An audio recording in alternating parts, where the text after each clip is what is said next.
Picture yourself for a moment as a weary traveler in the Middle Ages, trudging along dusty roads for weeks, fueled by faith and the promise of a miracle. Your destination, a distant monastery rumored to house the sacred finger bone of a beloved saint. You've sacrificed time, safety, and comfort, driven by the belief that touching this relic could heal your ailing child or absolve a lifetime of sins. Now imagine arriving at that holy site, pressing your forehead against the glass casing, and feeling that surge of devotion only to learn later that the bone you venerated might have come from a common criminal or even a farm animal. This wasn't some rare occurrence, it was a hidden reality of medieval Europe, where the veneration of saints remains blossomed into a spiritual economy so powerful, so pervasive that it shaped kingdoms, funded cathedrals, and sometimes invited breathtaking deception. Welcome to the shadowy and captivating world of medieval relic cults, a place where heaven and earth collided in the most human ways imaginable. Here, faith wasn't just a matter of personal belief, it was a currency, a spectacle, and for many, a lifeline. Pilgrims flocked by the thousands to touch a sliver of the true cross, a tooth of Saint Apollonia, or the shrouded foot of Mary Magdalene. But behind the incense, the chants, and the miracles, there often lay a much more complicated truth, a bustling marketplace of holy objects where authenticity was sometimes optional and desire often outpaced supply. This was an age when a town's prestige could rise or fall based on the relics it held, and the competition for these sacred treasures ignited rivalries, fueled artistic genius, and yes, sometimes tempted even clerics into the art of holy forgery. In this video, we're journeying deep into this extraordinary spiritual landscape where the divine and the deceptive danced hand in hand. We'll explore how these cults of relics emerged from the depths of human longing and medieval piety, how they built and sometimes broke communities, and how the church itself struggled to reign in a system that spun beyond its control. From miraculously multiplying body parts of saints to the clever, and sometimes shockingly audacious fabrications that challenged the very idea of authenticity, we're about to uncover a chapter of history that's equal parts faith, fraud, and fascination. This isn't just a story about bones in boxes. It's a story about us, our need to believe, our hunger for connection to the sacred, and the lines we're willing to cross in the name of something greater. So settle in, because what you're about to discover will forever change how you see the medieval world, and perhaps even what it means to believe. To understand how this world of holy bones and potential holy fakes came to be, we need to grasp the very medieval mindset that made it possible.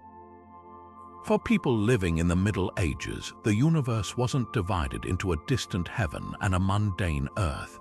It was a single, integrated reality where the divine constantly broke through into the everyday.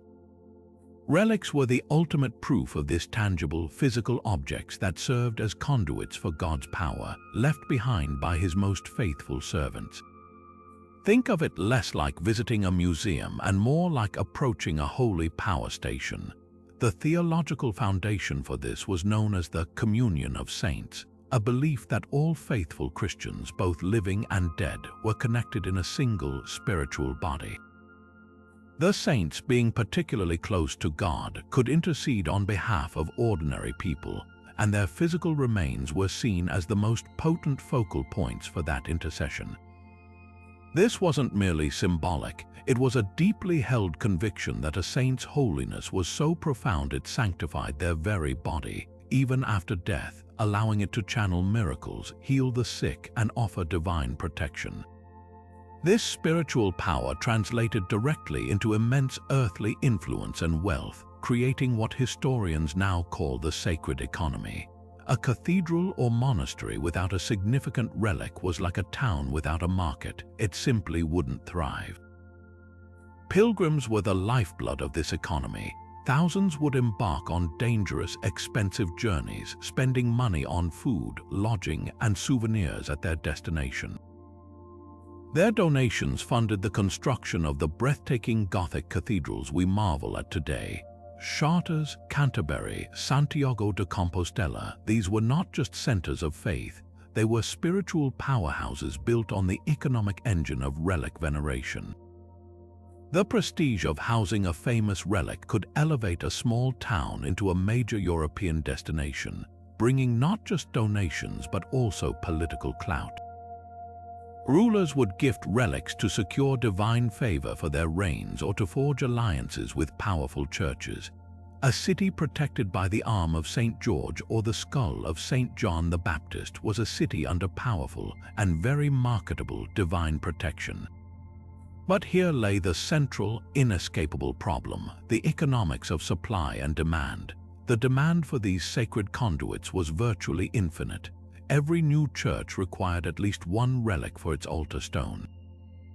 Every king wanted a holy protector. Every community craved a miracle worker. Yet the supply of genuine, documented saintly body parts was by any logical measure severely limited. There were only so many apostles, only so many early martyrs. This created a pressure cooker of incentive.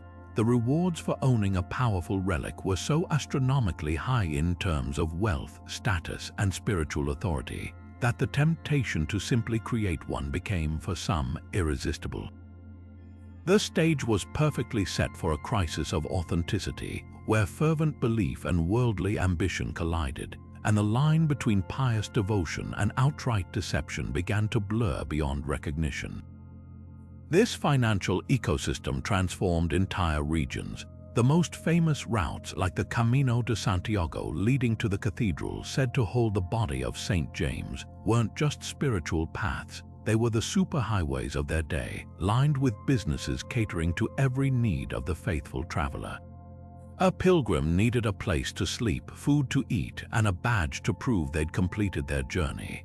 Enterprising locals provided it all. Inns, taverns, and stables sprung up along the roads. Markets sold everything from simple provisions to pre-packaged pious kits containing a scallop shell, the symbol of St. James. This created a ripple effect of prosperity, supporting farmers who supplied the food, craftsmen who made the souvenirs, and even the laborers who maintained the bridges and roads, all funded by the steady stream of believers. A successful pilgrimage route could lift an entire region out of poverty, binding the economic fate of countless ordinary people to the authenticity of a holy bone miles away. The churches and monasteries at the heart of this system became incredibly wealthy institutions. Donations from pilgrims poured in, not just as loose coins dropped in an offertory box, but as substantial gifts from nobles and merchants seeking divine favor. These funds were the primary capital behind the most ambitious architectural projects of the age. The soaring vaults and intricate stained glass of Chartres Cathedral, for instance, were literally built on the fame of its sacred relic, the Sancta Camisa, believed to be the tunic worn by the Virgin Mary at the birth of Christ. The financial flow was a cycle of devotion and spectacle. The money donated by pilgrims was used to create ever more magnificent settings for the relics themselves, crafting breathtaking reliquaries of gold, silver, and gemstones. These lavish containers did more than just protect a bone or a piece of cloth. They visually screamed the importance and power of the object within, justifying the long journey and encouraging even larger donations from awe-struck visitors. The reliquary was the ultimate piece of holy marketing. With so much wealth and status directly tied to a relic's pulling power, the incentive to have the best, most impressive, or most miracle-working object became immense. Towns and churches were in direct competition. If a neighboring abbey claimed the skull of a martyred saint and saw a surge in pilgrims, your own monastery's dwindling income created a powerful crisis. This fierce competition is what led to the rampant discovery of new relics and the inflation of holy authenticity. If you couldn't acquire a genuine relic through legitimate, or often clandestine and dubious means, the pressure to simply create one could be overwhelming. A church might suddenly find a forgotten relic hidden within its own walls, a convenient miracle that would be enthusiastically verified by local clergy.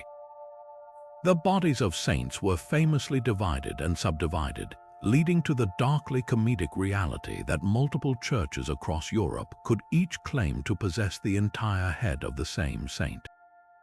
This wasn't always seen as outright fraud. Often, it was viewed through a lens of pious necessity, a way to meet the overwhelming spiritual demand and share the saint's grace. But the driving force was unmistakably economic. In the spiritual marketplace, you had to have a compelling product to stay in business. So how did one actually manufacture a holy object from scratch? The craft of relic forgery was, in its own shadowy way, a meticulous art form that required not just audacity, but a deep understanding of what the faithful expected to see. The forger's first and most crucial step was sourcing the raw materials. Human remains were obviously preferred, but obtaining the body of a known saint was nearly impossible. Instead, forgers turned to local graveyards, plucking bones from recent burials of commoners. This macabre harvest was so widespread that church councils repeatedly had to outlaw the disturbance of graves for this exact purpose. When human bones were inconvenient or too risky to acquire, animal remains became a startlingly common substitute. The bones of sheep, goats, and birds were frequently passed off as those of martyrs and virgins. This practice was so pervasive that it led to a darkly humorous problem recognized even at the time. The sheer number of saints' relics on the market meant that Europe was, quite literally, filling up with the holy bones of farm animals. But a convincing bone was only the beginning. The most successful fakes came with a compelling story, a crafted narrative of discovery known as an inventio. A forger couldn't just present a knuckle bone. He had to explain how it was miraculously found after centuries of obscurity. The most common tale involved a divine vision. A local monk, known for his piety, would have a dream in which an angel or the saint themselves revealed the hidden location of their long-lost remains, often right there in the monastery's own crypt or under a floorboard. This heavenly endorsement made the relic instantly credible to the community. The dream narrative was brilliant because it was virtually impossible to disprove, and it appealed directly to the medieval love for divine intervention. Who would dare question a message delivered by an angel? These staged discoveries were often followed by a public translation ceremony, where the relic was processed with great pomp into the church, cementing its legitimacy in the eyes of the cheering public. To bolster these heavenly claims, forgers often turned to the earthly authority of the written word. They became masters of counterfeit documentation, creating fake histories and forged papal bulls that proved the relic's provenance. Scribes with talent could age parchment by staining it with tea or smoke, and they expertly mimicked the elaborate Latin scripts of earlier centuries. A document claiming that a certain saint's arm had been gifted to a monastery by Charlemagne himself carried immense weight, even if it was penned just the night before. These forgeries were not crude. They were sophisticated enough to fool many educated clerics. The Abbey of Saint Denis in France, for instance, famously produced a series of documents to support its impressive relic collection, some of which were later found to be clever imitations designed to outdo rival churches. Perhaps the most brazen act in the forger's playbook was the staging of a miracle. Nothing authenticated a relic faster than a public demonstration of its power.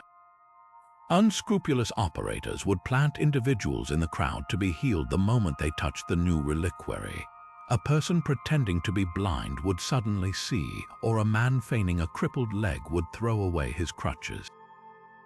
For more dramatic effects, some resorted to simple pyrotechnics or hidden mechanisms that made statues weep oil or blood when the relic was near.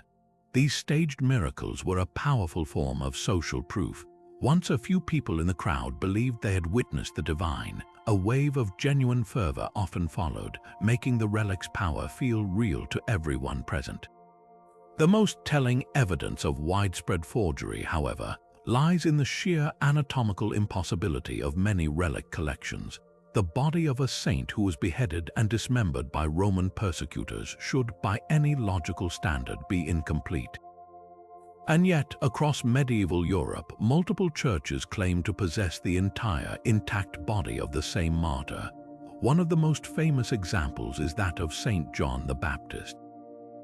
As the story goes, King Herod had him beheaded. His head was presented on a platter, yet numerous cathedrals from Amiens to Munich claim to possess the complete skull of the Baptist.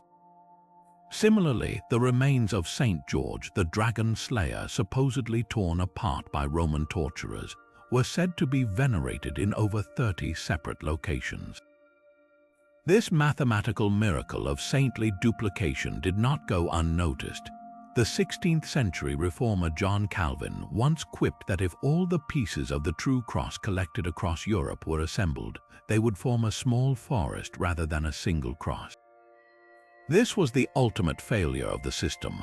The faithful desire for connection had created a market so hungry that it willingly accepted impossible abundance, turning the physical remains of the saints into a commodity that could be endlessly replicated to meet the demands of a devout and desperate world. For centuries, Constantinople stood as the greatest treasure chest of Christendom, a city so overflowing with holy objects that its very streets seemed sanctified. The Byzantine emperors had spent hundreds of years assembling an unimaginable collection of relics, from the rod of Moses to the breastplate of St. Patrick, making the city the spiritual and economic center of the Christian world. But this all came to a cataclysmic end in the year 1204, when an army of crusaders, wildly off course from their original mission to reclaim Jerusalem, laid siege to the city and eventually sacked it. This event, the Fourth Crusade, didn't just topple an empire. It fundamentally broke the relic market wide open, unleashing a tidal wave of sacred objects into Western Europe that would forever change the landscape of faith, power, and deception. The sheer scale of the looting was unprecedented. As the Crusaders breached the city's legendary walls, they didn't just ransack palaces for gold and jewels. They systematically stripped its churches and monasteries of their most precious spiritual possessions. For 3 days, the pillaging continued, with knights and soldiers filling their sacks with objects they believed held immense power and value. They took the crown of thorns believed to have been placed on the head of Jesus. They seized what was venerated as the seamless robe of Christ, the head of John the Baptist, and enough pieces of the true cross to build a small ship. One account describes a soldier proudly displaying a thumb bone of St. John the Baptist that he had pried from a church altar. This wasn't casual theft. It was a coordinated transfer of spiritual capital on a scale never seen before, as the accumulated sacred wealth of the East was suddenly carried westward. This massive influx of relics created a bizarre and paradoxical situation in Europe. On one hand, for the first time, many of the most sought-after objects from Scripture were now physically present in the West, held by kings, bishops, and monasteries who could now boast of possessing the most authentic and powerful relics in existence. Louis IX of France, later known as Saint Louis, built the breathtaking Sainte-Chapelle in Paris as a monumental reliquary just to house the crown of thorns, turning his capital into a new pilgrimage destination. This was a genuine opportunity for powerful figures to acquire legitimacy and prestige through these newly acquired treasures. But on the other hand, this flood created the perfect environment for forgery to thrive like never before. The chaos of the Crusade and the subsequent movement of relics provided immense cover for unscrupulous dealers.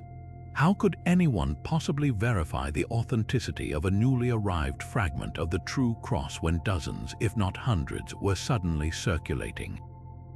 The market was saturated, and the normal mechanisms for checking a relic's provenance were completely overwhelmed. A forger could now easily claim that his newly crafted relic, perhaps a sliver of wood or an old bone, had been brought back from Constantinople by a returning knight. The story was plausible, dramatic, and nearly impossible to disprove. The genuine relics lent credibility to the entire new wave of objects, making every claimant's story sound more believable. This period also saw a dramatic shift in the social class of the relic collectors. Before the Fourth Crusade, the primary collectors were churches and monasteries. Now the loot was carried off by individual knights and nobles, many of whom saw these objects not just as articles of faith, but as trophies of war and currency for social climbing. A minor noble returning to France or Italy could leverage a stolen relic to gain favor with his king, secure a title, or negotiate a better marriage alliance. This commodification of the sacred further blurred the lines between pious veneration and cynical acquisition. The relic became a form of highly potent political and social capital, and where there is such immense value to be gained, counterfeit goods are never far behind. The Great Flood from Constantinople didn't just bring relics, it permanently altered the very economy of belief, creating a turbulent new world where the divine and the dubious became almost indistinguishable. In this world where a bone's credibility could determine a town's fortune, the most convincing forgeries weren't crafted in workshops with bones and potions, they were penned in quiet scriptoriums by scribes with a devious talent for historical fiction. The creation of a fake paper trail was the ultimate act of legitimization, transforming a questionable object into an unchallengeable treasure with the stroke of a quill. Forgers understood that for a relic to be truly accepted, it needed a story, a provenance that could withstand skeptical inquiry, and nothing provided a stronger shield of authenticity than an official-looking document. The process began with crafting a compelling narrative, a backstory that placed the relic within a grand historical tapestry. A forger wouldn't simply claim a saint's finger was found in a field. He would compose an elaborate charter stating it was a gift from a Byzantine emperor to a Holy Roman emperor, perhaps during a famous peace treaty, before being entrusted to a specific monastery for safekeeping during a Viking raid. By weaving the relic story around real, well-known events and powerful historical figures, the forger lent an air of inevitable truth to the tale. The document itself was a work of art. Parchment was carefully aged, sometimes by staining it with weak tea or exposing it to smoke, to mimic the appearance of centuries-old vellum. The handwriting was meticulously modeled on the specific scripts of the purported era, whether it was the precise Carolingian minuscule of Charlemagne's time or the more angular scripts of the earlier Middle Ages. The Latin used had to be perfect, echoing the formal, often convoluted legal language of genuine medieval charters. A single anachronistic word or a modern turn of phrase could unravel the entire deception, so the best forgers were often highly educated clerics with a deep knowledge of paleography and historical linguistics. One of the most common and effective types of forged documents was the donation letter. This would be a heartfelt missive, ostensibly from a king, bishop, or pope, formally bestowing the precious relic upon a church or monastery. The letter would overflow with pious language, detailing the donor's profound devotion and their specific wish for the object to be venerated in its new home. Another popular format was the authentication bull, a document claiming to be from a pope, which not only verified the relic's authenticity but also offered indulgences, a reduction of time in purgatory, to any pilgrim who came to venerate it. This was a masterstroke as it combined spiritual and financial incentive. The promise of divine forgiveness guaranteed a steady stream of visitors and their donations. The true genius of this system lay in its practical unverifiability. In an age without centralized record-keeping, international databases, or quick communication, how could a local abbot in France possibly check the archives of the Vatican to see if a pope from 200 years prior had actually issued such a bull? The journey to Rome could take months and was fraught with danger. The cost of sending a monk on such an errand was prohibitive for most smaller religious houses. For a local congregation, the sheer physical presence of an ornate, aged-looking document, sealed with what appeared to be an official wax seal, and read aloud in sonorous Latin by their trusted priest, was proof enough. The authority of the written word, especially one that looked ancient and official, was nearly absolute. Perhaps the most famous historical example of this practice is the donation of Constantine, a forged imperial decree that supposedly transferred authority over Rome and the western half of the Roman Empire to the Pope. While not a relic authentication itself, it demonstrates the immense cultural and political power that a skilled forgery could wield for centuries. On a smaller scale, countless monasteries across Europe bolstered their prestige and protected their assets with charters that confirmed gifts of land and relics from long-dead monarchs, documents that were almost certainly created long after the fact to secure their claims against rivals or predatory lords. These forgeries were so sophisticated that they continue to challenge historians to this day, a testament to the skill and audacity of medieval relic makers who understood that the most powerful authenticity didn't come from the object itself, but from the story written about it. Of all the absurdities born from the medieval relic trade, none is more glaringly obvious to our modern eyes than what we might call the multiple body problem. How could the exact same physical remains of a single, indivisible human being be venerated in 2, 10, or even 30 different places at once? The most famous and mathematically impossible example is without a doubt John the Baptist. According to the Gospel, King Herod Antipas had him beheaded at the request of Salome. His head was presented on a platter. This should logically mean there is one head. And yet, by the High Middle Ages, no fewer than 4 major cathedrals in Rome, Munich, Amiens, and Damascus each claimed to possess the complete, authentic head of the Baptist. This didn't even account for the various other churches that boasted of having his jaw, his hair, or the dish it was served on. Similarly, St. George, the dragon-slaying martyr, was supposedly torn apart by his Roman torturers. Yet his arms alone were venerated in so many locations across Europe and the Middle East that the saint, if all the claims were true, would have required the appendages of an octopus. Faced with this crisis of holy geometry, the Church and the faithful didn't simply abandon their beliefs. Instead, they engaged in a fascinating series of theological gymnastics to justify the impossible. The most common and elegant solution was the concept of miraculous replication.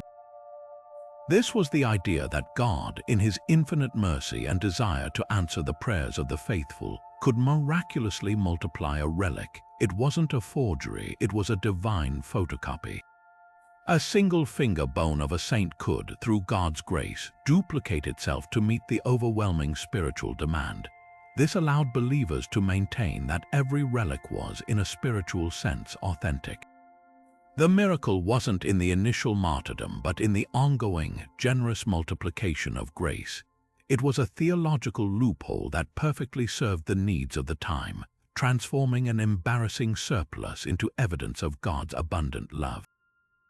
Another popular justification was the idea of representative power or spiritual presence.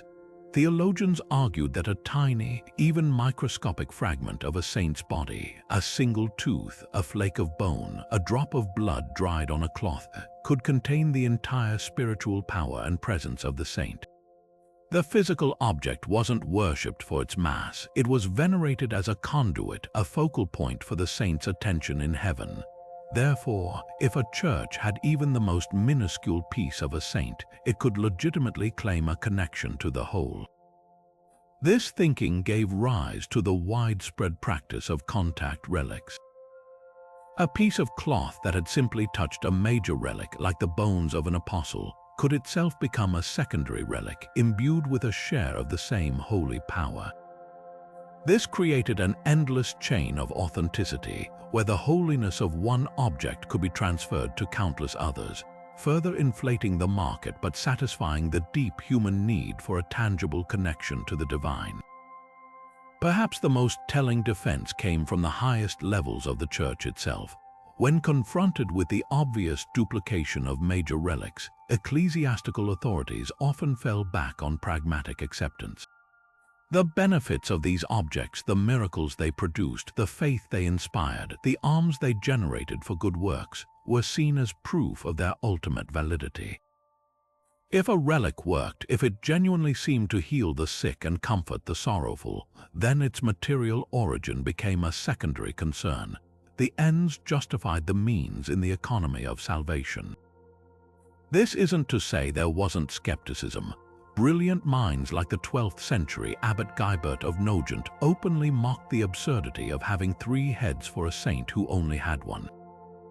But for the average person on a dusty pilgrimage road, such logical contradictions mattered little.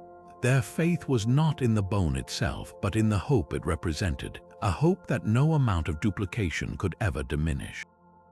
Yet even among the countless duplicated heads and arms of saints, one relic stands apart for its sheer peculiarity, a sacred object so intimately strange that it became the ultimate test of medieval credulity.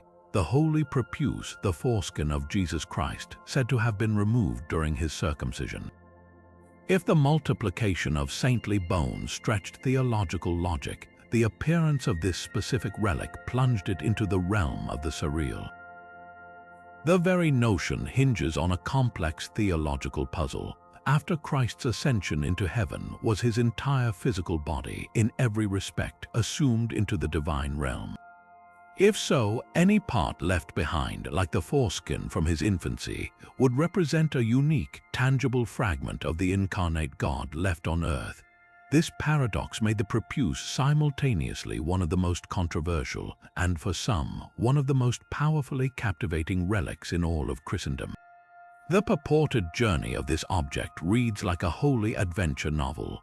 Legend most often credits its origin to none other than Mary, the mother of Jesus, who was said to have preserved the sacred skin in an alabaster box. This precious container was then passed down through the centuries, eventually coming into the possession of the Byzantine emperors. From there, the story fractures into a dozen different paths. One popular version claims it was a gift from the Byzantine emperor to the Holy Roman Emperor Charlemagne around the year 800. Charlemagne, in turn, supposedly donated it to the Pope, who later gifted it to the monastery at Charroux, France. This founding myth was just the beginning. Through a series of thefts, rediscoveries, and competing claims, no fewer than 12 different towns across Europe, from Chartres in France to Santiago de Compostela in Spain, and even the tiny village of Calcutta north of Rome, all boasted by the late Middle Ages that they were the true home of the divine foreskin. The veneration of the prepuce wasn't a fringe practice. It was, for a time, deeply intertwined with medieval mysticism and the cult of the Holy Family. For many devout women, particularly nuns, the relic offered a unique connection to the humanity of the infant Jesus and the physical reality of his mother's care. It inspired profound meditation on the mystery of the Incarnation, the belief that God truly became flesh and underwent all human experiences, even this intimate Jewish ritual of covenant. In the 15th century, Saint Bridget of Sweden wrote of visions where the Virgin Mary herself confirmed the relic's authenticity and spiritual significance. In Calcutta, where the relic was said to have been stolen by a German soldier during the 1527 sack of Rome and then miraculously rediscovered, an annual festival grew up around it. Priests would carry the sacred object in a grand procession through the town's cobblestone streets, believing it held the power to bless marriages and grant fertility to struggling couples. But as the Renaissance gave way to the Reformation and the Enlightenment, the prepuce became an increasing source of embarrassment for church officials. Protestant reformers like John Calvin and Martin Luther seized upon its veneration as the perfect symbol of Catholic superstition and excess, holding it up for ridicule as the ultimate proof of a corrupt and credulous religious system. How could something so absurd be taken seriously? The Church found itself in an impossible position, caught between centuries of popular devotion and the mounting pressure of intellectual scorn. The tipping point came in the 1900s. After centuries of tolerating the various claims, the Vatican finally moved to suppress the cult of the Holy Prepuce for good. In 1954, the Holy Office under Pope Pius XII issued a decisive decree. any discussion of the relic was forbidden under the threat of excommunication, and the long-running festival in Calcutta was abruptly shut down. The decree stated that anyone who wrote or spoke about the relic would be subject to the severest penalties of the Church. The message was clear. This particular mystery was too strange, too vulnerable to mockery, and too theologically dangerous to be allowed to continue. In the end, the most intimate relic of all was deemed too hot for the Church to handle, not because it was necessarily fake, but because the world had finally changed enough to laugh at it. Yet for an object so famously unique, the veil suffered from a remarkable case of duplication. By the late Middle Ages, numerous churches across Europe proudly displayed their own version of the Veronica, each claiming to be the one true original. The most prominent contender was in St. Peter's Basilica in Rome, where it became a central object of veneration, especially during Jubilee years when pilgrims would flock to see it. But almost simultaneously, the Cathedral of Jaén in Spain asserted an equally powerful claim, backed by its own elaborate history and pious tradition. Other claimants emerged in Milan, in the Sainte-Chapelle in Paris, and even as far afield as Armenia. This proliferation wasn't just a curious coincidence, it was a direct result of the veil's immense symbolic and financial value. Possessing the true face of Christ was the ultimate spiritual trophy, a draw for pilgrims that could guarantee a city's wealth and prestige for centuries. The incentive to discover a long-lost Veronica in your own cathedral's treasury was simply too powerful for many clergy and rulers to resist. The creation of these forgeries was a masterclass in medieval persuasion. Artisans, likely working under the direction of clever clerics, employed a variety of techniques to manufacture a convincing aikorapoieton, or image not made by human hands. One common method involved using a pre-existing painting of Christ's face, often a Byzantine icon, and carefully transferring the image onto a piece of ancient linen. The cloth itself was aged artificially, perhaps by staining it with tea or smoke, and then presented as a newly discovered treasure from the Holy Land, perhaps found in a sealed reliquary in a monastery basement. The accompanying story was everything. A compelling inventio narrative would be crafted, telling of a crusading knight who rescued it from infidels, or a pious bishop who received it as a gift from a Byzantine emperor. These stories were designed to be both thrilling and difficult to disprove, leveraging the medieval trust in written tradition and noble lineage. The disputes over authenticity were not merely academic, they could erupt into full-blown diplomatic incidents. When multiple popes during the Western Schism each possessed their own Veronica, the very authority of the papacy seemed intertwined with the legitimacy of the relic. Rival cities would engage in pamphlet wars, each publishing tracts filled with historical evidence and accounts of miracles to prove their veil was the true one. The Vatican, custodians of the most famous Veronica, took drastic steps to protect its claim. Public viewings of the relic in Rome were increasingly restricted, made only on the most holy days and from such a distance that no pilgrim could scrutinize the image closely. This aura of secrecy and exclusivity was a brilliant strategy, enhancing the relic's mystique while preventing any direct comparison that might expose inconsistencies. What makes the story of the Veronica so captivating is that it represents the ultimate convergence of faith, art, and commerce. The veil was more than a relic, it was a prototype, the original sacred selfie that everyone wanted a copy of. Its widespread veneration directly influenced the artistic depiction of Christ for centuries, standardizing the features of a long-haired, bearded man with a sorrowful yet compassionate expression. And in a world without photography, the power of a certified true image was utterly mesmerizing. It offered a direct, unmediated glimpse of the divine, a visual anchor for faith in a way that a bone or a piece of wood simply could not. The very human desire to see the face of God, to look upon the Savior, created a market that was insatiable. And where there is such a powerful and profound desire, there will always be those ready to supply it for a price, casting a shadow of doubt even on the most beautiful and beloved of legends. Beyond the pious narratives of divine discovery and angelic visions lay a bustling, often ruthless marketplace where holiness was a commodity traded as actively as silk or spices. This was the dual economy of relics, a world with both a legitimate, above-board trade and a shadowy black market, each feeding the insatiable demand for sacred power. On one side of this divide, relics functioned as the ultimate diplomatic currency. Kings and emperors gifted them to secure alliances, confer favor, or atone for sins. A fragment of a martyr's bone presented to a powerful bishop could smooth over a political dispute, while a prized relic donated to a new monastery could ensure the donor's name was remembered in prayers for centuries. Pope Gregory the Great himself famously sent relics to Queen Theodelinda of the Lombards to help convert her people, setting a powerful precedent for using these objects as tools of statecraft and spiritual diplomacy. This high-level exchange gave the trade a veneer of respectability. If an emperor could gift a saint's tooth, why couldn't a lesser noble sell a saint's fingernail? But beneath this official commerce thrived a far more opportunistic and sometimes violent underworld. The term for this practice was furta sacra, holy theft, and it was so common it almost operated under its own set of unwritten rules. The logic was simple. A relic in a small, poorly guarded rural church was not fulfilling its potential.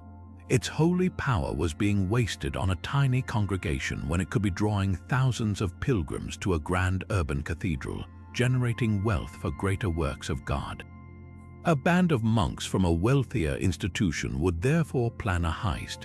They would travel to the target church, often by night, and using a combination of guile and force, extract the relic from its shrine. The thieves were almost always clerics themselves, which added a layer of theological justification to the crime. They weren't stealing for personal gain. They were translating the relic to a place where it would receive the veneration it deserved. Upon their successful return, the relic wouldn't be hidden away. It would be welcomed in a grand public ceremony, complete with a newly crafted inventio story that often involved the saint themselves appearing in a dream to request the move, thus sanctifying the theft after the fact. This vibrant grey market, where the lines between gift, purchase, and theft were constantly blurred, created the perfect conditions for forgery to flourish. A forger didn't need to convince anyone that his fabricated relic had been in his town since the time of the apostles. He could simply introduce it into circulation with a much more plausible modern story. The tale could be that it was acquired from a shadowy dealer in Constantinople, a leftover from the Great Sack of 1204, or perhaps it was purchased from a retiring mercenary who had looted it during a campaign in the Holy Land. These stories were perfect because they were virtually unverifiable and played into the well-known realities of the relic trade. The chaos of war and the secretive nature of the black market provided endless cover. A church eager to acquire a new attraction for its pilgrims was far less likely to ask tough questions about a relic's provenance if the story was exciting and the price was right. The object's sudden appearance could be explained away as a recent acquisition from the legitimate if murky stream of commerce, effectively laundering the fake and granting it instant credibility. Faced with a tidal wave of dubious holy objects and the mounting scandal of obvious fakes, the church hierarchy found itself in an increasingly difficult position. On one hand, it benefited enormously from the popular fervor and financial windfall that relics generated. On the other, its very authority was being undermined by the absurd proliferation of three-headed saints and the outright fraud being perpetrated in its name. The challenge was monumental. How do you regulate devotion without crushing it? How do you impose order on a spiritual economy that had spun so far out of control? The solution, pursued over centuries, was a patchwork of papal decrees and church council rulings that sought to bring the Wild West of relic veneration under some semblance of control. The most significant attempt to rein in the chaos came from the highest levels of the Church. In 1215, Pope Innocent III convened the Fourth Lateran Council, a massive gathering of bishops and theologians aimed at reforming the entire Church. Among its many canons was a specific decree directly targeting relic abuse. Canon 62 explicitly forbade the public veneration of any new relic without the express approval of the Roman pontiff himself. This was a bold, centralizing move, an attempt to shift authentication from local, potentially biased authorities to the Vatican, which was presumed to be more objective and less susceptible to the economic temptations of a particular town or diocese. The Council Fathers were painfully aware of the problem, stating that in many places, the Christian people are being led into error by the display of unreliable relics. Their goal was to protect the faithful from deception and to safeguard the integrity of the faith itself. On paper, this should have worked. In practice, it was almost completely unenforceable. The vast distances and slow communication of medieval Europe made it utterly impractical for every rural parish church that discovered an old bone in its attic to send a delegation to Rome for papal authentication. The journey was long, dangerous, and expensive. Most churches simply didn't have the resources or the time. Furthermore, the rule only applied to newly discovered relics. This created a massive loophole. A clever abbot could simply claim that the questionable finger bone in his possession wasn't new at all, but had been venerated quietly in the monastery for centuries and was only now being brought out for public celebration. Who could prove otherwise? The written records of a small religious house were easily lost in a fire or simply fabricated to support the claim. The failure of top-down regulation from Rome meant that the real responsibility for authentication fell to local bishops. This was in many ways like putting the fox in charge of the henhouse. A bishop was not just a spiritual leader, he was a political and economic figurehead for his entire diocese. The presence of a major, miracle-working relic within his territory was a direct source of prestige, influence, and immense wealth. Pilgrims meant donations, and those donations funded the bishop's cathedral, his charitable works, and his own court. The incentive for a bishop to authenticate a dubious relic from one of his own churches was overwhelming. Turning a blind eye to a slightly questionable provenance could bring a wave of prosperity to his entire region. There are numerous historical accounts of bishops performing authentication ceremonies with a conspicuous lack of scrutiny, eagerly placing their seal of approval on objects that would become the cornerstone of their diocese's economy. Their complicity wasn't always born of greed. Sometimes it was a pragmatic calculation that the spiritual good generated by the relic, the hope it offered, the community it built, outweighed the nagging doubts about its origin. This created a frustrating cycle of prohibition and tacit permission. Church councils would issue strict new rules, and for a short while there might be a slight chilling effect.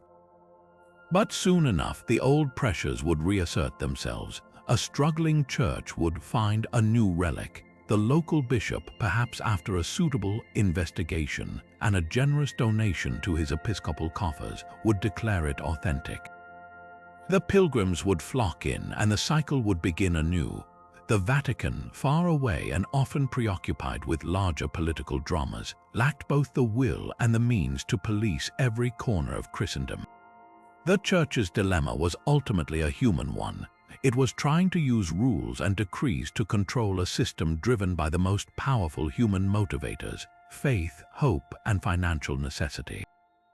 You can't legislate away a miracle, especially when everyone in town has a vested interest in believing it's real.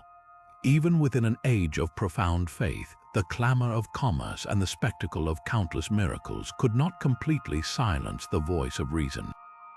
A handful of bold thinkers, clerics, and reformers looked upon the bustling relic trade with a skeptical eye, daring to ask the uncomfortable questions that most were too devout or too invested to entertain.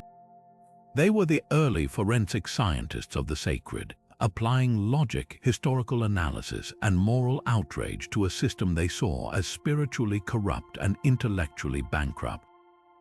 At the forefront of these critics stood figures like Guibert of Nogent, a 12th-century Benedictine abbot whose sharp mind and sharper tongue made him a relentless debunker of holy fakes. Guibert didn't just whisper his doubts in private, he penned entire tracts like his On the Relics of Saints, openly mocking the absurdities he witnessed. He famously ridiculed the claim that the city of Constantinople possessed the body of the infant Jesus, pointing out the obvious theological flaw. If Christ ascended bodily into heaven, how could his physical remains be on earth? He took aim at the countless churches that each claimed to have the entire body of a single saint, a mathematical impossibility that he found not just laughable but deeply offensive to the intelligence of the faithful. These early skeptics employed a surprisingly modern toolkit to dissect suspect relics. Their first and most powerful method was historical criticism. They would pore over ancient texts, scripture, and historical records looking for anachronisms or factual errors in a relic's claimed provenance. If a document stated that a saint's arm was gifted to a monastery by a king who died decades before the saint was even born, the skeptics would pounce on the discrepancy. They questioned the logistics of how the bodies of early Christian martyrs in Rome could have possibly found their way to a tiny church in northern France, highlighting the lack of any credible historical chain of custody. Physical examination was another key tactic. While they lacked modern carbon dating, they used their senses. They noted when a supposed ancient bone looked suspiciously fresh, or when the wood of a fragment of the true cross was clearly from a tree species native to Europe, not the Holy Land. Some even commented on the implausible physiology of certain relics, wondering how a saint could have possessed 3 kneecaps or a skull the size of a pumpkin. But perhaps their most damning criticism was not historical or scientific, but moral. They turned their gaze away from the relics themselves and onto the people who profited from them. Guibert and others like him accused relic hawkers and even fellow churchmen of outright fraud, motivated by greed rather than piety. They painted vivid pictures of corrupt monks deliberately planting false relics to attract donations, or of wandering preachers using sleight of hand to simulate miracles for a paying audience. The great reformer Bernard of Clairvaux, while not opposed to relics in principle, reserved his harshest condemnation for the commercial circus that surrounded them. He lamented the mania for building new churches to house these objects, seeing it as a misdirection of resources that should have gone to helping the poor. For these critics, the very economy of relics was a corruption of the gospel's message, turning houses of prayer into marketplaces and transforming simple faith into a transaction. Despite the power of their arguments, these voices of skepticism were almost always marginalized, ignored, or outright suppressed. The forces arrayed against them were simply too powerful. The financial incentives for towns, churches, and monasteries to maintain their relic claims were enormous, creating a vested interest in the status quo that would not be unsettled by mere logic. To question a local relic was to threaten the entire economic ecosystem of a region: the innkeepers, the guides, the artisans who all depended on the pilgrim trade. Social pressure also played a huge role. To publicly express doubt was to risk being branded a heretic or an enemy of the community. Faith, for the average person, was not a matter of intellectual assent but of lived experience and hope. If a relic seemed to bring comfort and healing, its material origin was irrelevant. The community's collective belief, reinforced by the authority of the local clergy, created a powerful shield against skeptical inquiry. The church hierarchy, while occasionally paying lip service to reform, was often complicit. To thoroughly investigate and debunk popular relics would have been to undermine its own authority and sacrifice a major source of its wealth and influence. So the critics were left to preach their skepticism into the wind, their brilliant analyses preserved in manuscripts read by few. Their warnings are testament to the fact that even in the Middle Ages, the light of reason still flickered, however faintly, against the overwhelming darkness of desire and dogma. For centuries, the Catholic Church's sprawling and often chaotic relic trade had faced internal skeptics and local critics, but these were voices easily drowned out by popular devotion and institutional inertia. That all changed in the early 16th century when criticism erupted into a full-scale theological revolution that would permanently fracture Christendom. The Protestant Reformation didn't just question the authenticity of a few questionable bones. It mounted a direct, systematic, and brutally effective attack on the entire concept of relic veneration, using its most obvious failures as a powerful weapon against papal authority itself. At the forefront of this assault was a German monk named Martin Luther, who initially had no intention of starting a revolution. But his 95 Theses, nailed to the church door in Wittenberg in 1517, ignited a firestorm of debate that quickly spread to every aspect of church practice, including the cult of relics. Luther's early criticisms were measured, but as the church dug in its heels, his language became fiercer. He began to see the veneration of relics not just as a pious error, but as a core part of a salvation system based on works and purchases, rather than on faith and God's grace alone. For Luther, the trade was a spiritual swindle, distracting people from the true path to salvation and lining the pockets of a corrupt clergy. If Luther was the movement's hammer, John Calvin was its scalpel. His approach was one of devastating logical precision. In his seminal work, Treatise on Relics, Calvin meticulously catalogued the absurdities he saw, wielding satire and cold, hard facts as his primary weapons. He compiled lists of the impossible multiplicities, the multiple heads of John the Baptist, the numerous bodies of St. George, the enough wood from the true cross to build a large ship. He didn't just mock, he presented his case like a prosecutor, arguing that such obvious frauds proved the entire Catholic system was built on deception designed to exploit the faithful. For Calvin, these were not minor peccadillos but evidence of a fundamental rot that required the entire structure to be torn down. The Reformers' genius was in making their complex theological arguments accessible through these tangible, easily understood examples of corruption. A peasant might not grasp the nuances of justification by faith, but they could understand the joke of a saint having 3 skulls. The relic became the perfect symbol of Catholic excess and superstition, a rallying point for disillusionment that was both intellectually and viscerally powerful. This relentless external pressure created a crisis the Church could no longer ignore or manage internally. The Protestant challenge was different from the grumblings of a Guibert of Nogent centuries prior. It was a mass movement backed by the new technology of the printing press, spreading pamphlets and cartoons that mocked Catholic relics across Europe. The Church's credibility was on the line in a very public way. In response, the Council of Trent, the Catholic Church's great counter-Reformation council convened between 1545 and 1563, was forced to address the issue head-on. Its decrees on relics represent a fascinating balancing act.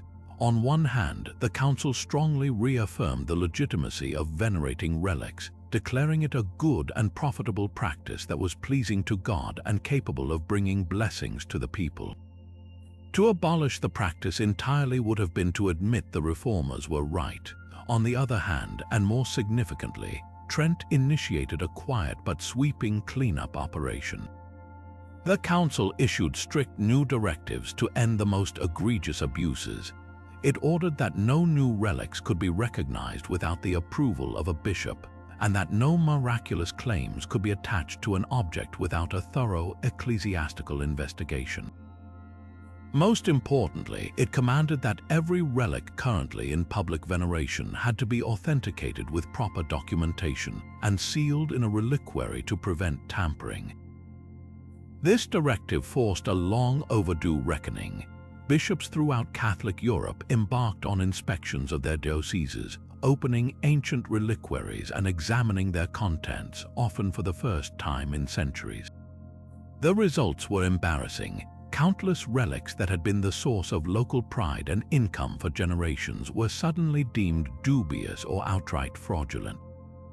The most obviously fake items, the bones that were clearly animal, the objects with laughably improbable histories, were discreetly removed from public view and quietly forgotten. They weren't denounced from the pulpit. That would have caused scandal.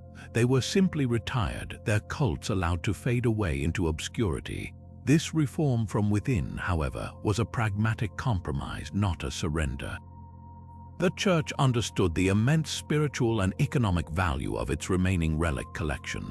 So, while the worst fakes were purged, the most famous and financially important relics, like the Holy Shroud of Turin or the relics in the Vatican itself, received renewed attention and a more robust, centralized authentication. The Church learned to manage its spiritual economy with greater care, understanding that in a newly divided Europe, its claims to authenticity had to be more defensible. The Reformation's assault, therefore, ultimately achieved what internal critics could not for hundreds of years. It forced the Catholic Church to become a more rigorous gatekeeper of its own mysteries, cleaning up the most outrageous frauds while fiercely defending the theological heart of the practice against its most formidable critics. Faced with a flood of fakes and the constant threat of holy theft, medieval custodians of relics had to get creative in proving their treasures were genuine. Their first and most brilliant line of defense wasn't a scientific instrument, but a work of art, the reliquary itself. These lavish containers, crafted from gold, silver, and gemstones, were far more than just beautiful displays. They were sophisticated security systems and tamper-proof certificates of authenticity all in one. A sealed reliquary was a powerful statement. Once a bishop or abbot had verified a relic, or at least wanted to present it as verified, it would be placed inside and the container would be sealed with the official wax seal of the authority. Breaking that seal was a grave sacrilege.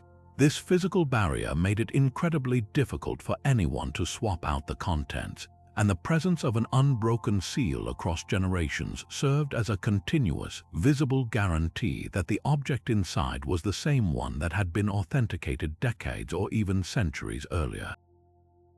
The artistry of the reliquary also played a key role in authentication through narrative. Elaborate inscriptions were often engraved around the base or the lid, telling the story of the relic within, which saint it belonged to, how it was acquired, and who had the authority to certify it.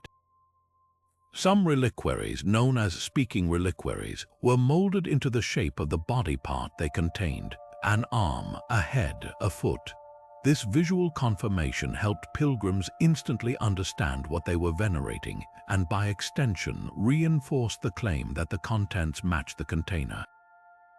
A gilded silver head reliquary surely contained a skull, or so the logic went. This created a powerful feedback loop of belief. The sheer expense and craftsmanship of the reliquary implied the value and authenticity of its contents, while the sacred power attributed to the contents justified the immense resources spent on its lavish housing. It was a perfect circle of spiritual and material validation. The leap from these medieval methods to modern scientific authentication is one of the most dramatic stories in the study of history. The turning point came with the development of radiocarbon dating in the mid-20th century. This technique, which measures the steady decay of radioactive carbon-14 in organic materials, provided researchers with something they had never had before: an objective, independent clock that could estimate the age of a relic made from bone, wood, or cloth. For the first time, the claims written on a reliquary or in a medieval document could be put to a rigorous empirical test. The results have been, to put it mildly, revolutionary. The Shroud of Turin, perhaps the most famous and controversial relic of all, became a prime candidate for this new technology. In 1988, with the permission of the Vatican, small samples of the shroud were distributed to 3 independent laboratories for blind carbon dating tests. The results were unanimous. The linen cloth dated from between 1260 and 1390, placing it firmly in the Middle Ages, not the 1st century. This was a staggering conclusion for a relic believed by millions to be the actual burial cloth of Jesus, and it demonstrated the power of science to fundamentally challenge even the most deeply held traditions. But carbon dating is just one tool in the modern arsenal. DNA analysis has opened up another fascinating frontier, particularly for relics claimed to be body parts of specific saints.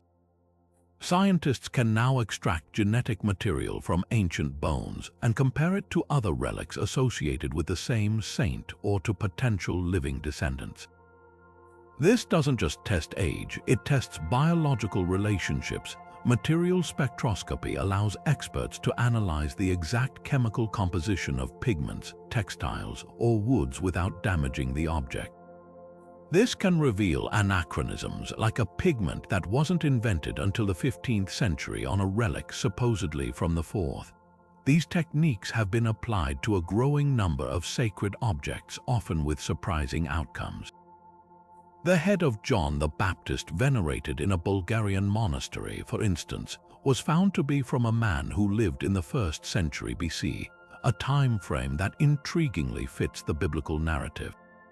Conversely, many other revered bones have been shown to come from animals or from people who lived centuries after the saint in question was martyred.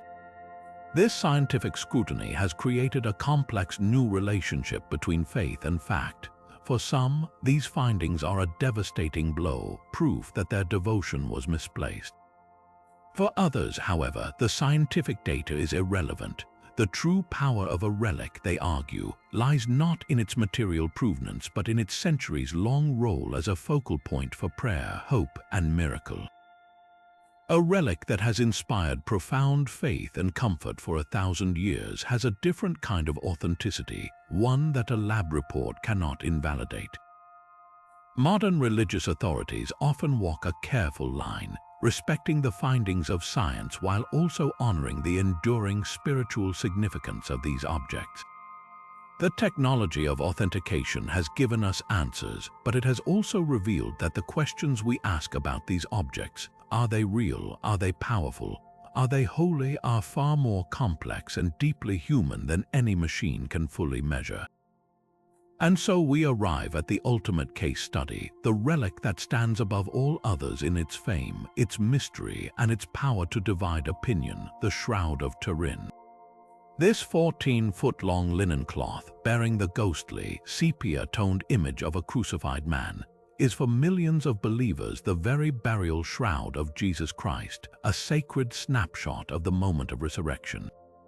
For others, it is the most brilliant, beguiling, and successful holy forgery ever created.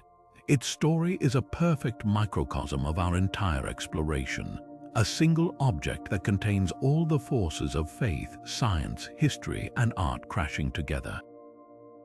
To understand the shroud is to understand the very heart of the relic debate. The arguments for its authenticity are as compelling as they are strange. The image itself is utterly unique. It is not a painting. No pigments, no dyes, no brushstrokes have ever been found on the fibers. It is a superficial discoloration, only as deep as the very topmost threads. The figure is a perfect photographic negative, a concept unknown in the medieval world. When viewed in negative, the details become shockingly clear. The contours of a human form, wounds consistent with Roman crucifixion, puncture marks in the wrists and feet, lacerations from scourging across the back, and a piercing in the side. Most hauntingly, the head shows markings that could be from a cap of thorns and what appears to be blood that flowed from these wounds, with forensic analysis suggesting the blood seeped into the cloth before the image was formed. Proponents point to pollen grains found on the shroud that they claim originate from plants native only to the region around Jerusalem, suggesting an ancient Middle Eastern origin. The historical journey, while murky, is often traced back through a series of image-bearing cloths in history, such as the Mandilion of Edessa. a theory proposing the shroud was folded to show only the face for centuries before its full length was revealed. Yet, the evidence against its authenticity is formidable and for many conclusive. The most famous blow came in 1988. With the Vatican's permission, 3 independent laboratories in Oxford, Zurich, and Tucson were given small samples of the shroud for radiocarbon dating. Using accelerator mass spectrometry, a then revolutionary technique, all 3 labs arrived at the same startling conclusion. The flax plants used to weave the linen lived between 1260 and 1390. This places the cloth's origin squarely in the Middle Ages, a time we know was a golden age for relic forgery. Historians also note a deafening silence in the early record. An object as astonishing as the burial shroud of Christ would have been the most precious relic in existence, mentioned in countless texts. Yet there is no clear, undisputed historical reference to it before the 1350s, when it suddenly appears in the possession of a French knight, Geoffroy de Charny. Its sudden appearance without a documented past fits the classic pattern of a pious fraud. Perhaps most damningly, researchers have demonstrated that the image could have been created with known medieval technology. While not simple, techniques involving a bas-relief sculpture and a chemical developing agent like silver nitrate or even a simple vinegar mixture could produce a faint, superficial image with negative properties. The renowned artist Leonardo da Vinci, who lived just a century after the shroud's proposed carbon date, was a master of optics and chemical experimentation, leading to fringe theories, though widely dismissed, about his potential involvement. The bloodstains, argued to be too forensically accurate for a medieval forger, have been challenged by studies suggesting they were painted with red ochre pigment. The Shroud of Turin, therefore, exists in a state of permanent tension. It is either a divine mystery, an object that defies all known scientific explanation to affirm our article of faith, or it is the ultimate masterpiece of medieval deception, a creation so clever and so emotionally powerful that it continues to captivate and convince centuries after its making. It is the perfect relic because its true power may not lie in its origin, but in its endless ability to make us wonder. But if the shroud presents a singular enigma, the story of John the Baptist's head offers a different kind of puzzle altogether, one of pure mathematical impossibility. How can one man, beheaded by a king's decree, leave behind not one but multiple complete skulls, each venerated as the one and only? This is the ultimate expression of the medieval relic craze, a case study so brazen it almost defies belief. We find ourselves not with a single contested object, but with a holy triangle of claims with 3 powerhouse churches, in Rome, Munich, and Damascus, each holding aloft a sacred cranium and declaring it to be the genuine article. The historical paper trail for each is a convoluted epic of its own, a centuries-long saga of theft, royal gifting, and shrewd political calculation that makes the journey of any single head almost impossible to verify with any certainty. The Roman claim is perhaps the most ancient and politically charged. This head is said to have made its way to the Eternal City after a long and perilous journey from the Holy Land. The story goes that it was discovered by 2 monks who had traveled to Jerusalem, and who then smuggled it out of the city concealed in a bag. After changing hands numerous times, it eventually found a home in the Church of San Silvestro in Capite, a name which fittingly translates to Saint Sylvester at the head. The church itself was built in part to house this precious relic, and its possession granted the city of Rome immense spiritual capital, reinforcing its status as the center of Christendom.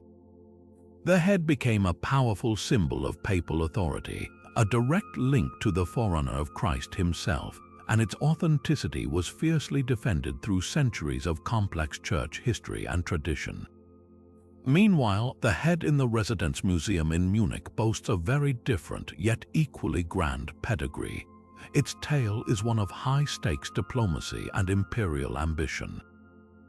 This particular skull is said to have been a gift from the Byzantine emperor to a German nobleman in the 10th century, a lavish present meant to secure a military alliance.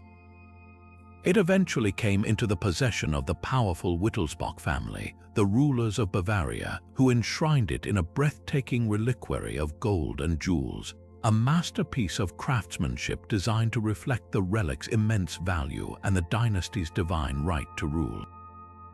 For the Wittelsbachs, this wasn't just a holy object, it was a potent piece of political propaganda, a heavenly endorsement of their royal lineage and their claim to power within the Holy Roman Empire.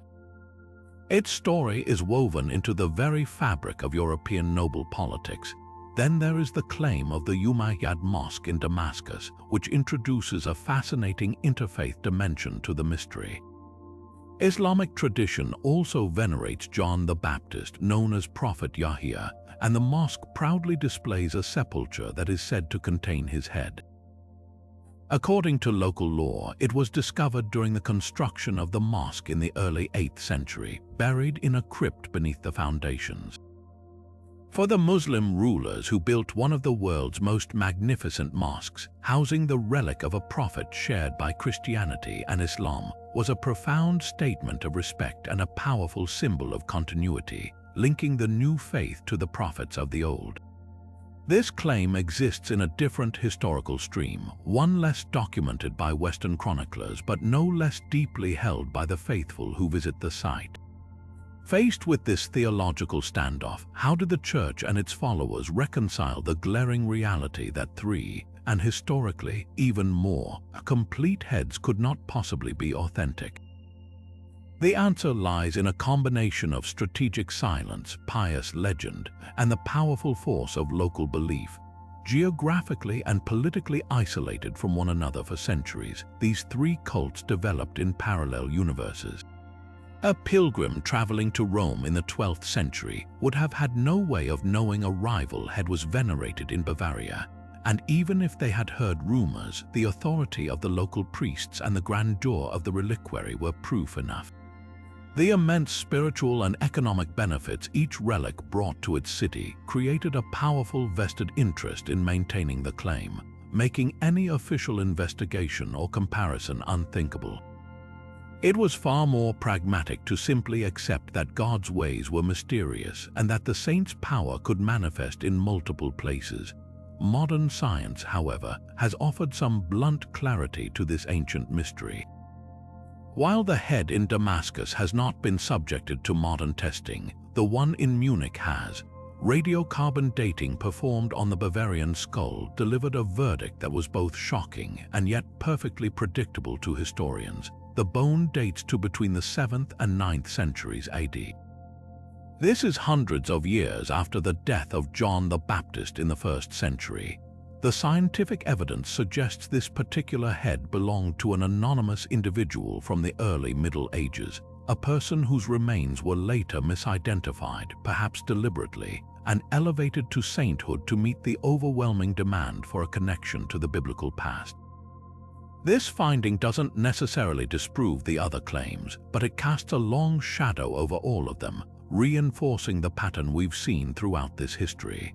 Where faith and desire create an insatiable market, supply will inevitably find a way to meet it, even if it means one saint must miraculously grow 3 heads. Now, let's turn our attention to a relic that defies the silent stillness of bones and cloth, one that performs a spectacle on a strict schedule. In the heart of Naples, within the magnificent cathedral, lies a small, centuries-old glass ampoule containing a dark, solid mass said to be the dried blood of the city's patron saint, San Gennaro.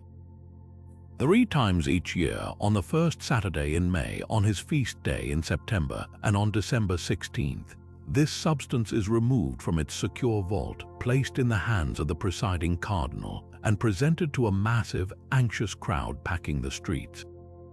The faithful pray, they weep, they scream supplications, and they wait. They wait for the miracle, the moment when the dark solid miraculously liquefies, bubbling and turning a vibrant red as if it were freshly shed. When it happens, a roar of relief and jubilation erupts through the city, a collective catharsis that confirms divine favor. When it fails to liquefy, a palpable dread falls over Naples, interpreted as an ominous sign of coming disaster, a warning of war, plague, or volcanic eruption from the nearby Mount Vesuvius. The weight of this tradition is immense, woven into the very soul of Neapolitan identity for over 600 years. The first recorded miracle dates back to 1389, and the event has been meticulously documented ever since.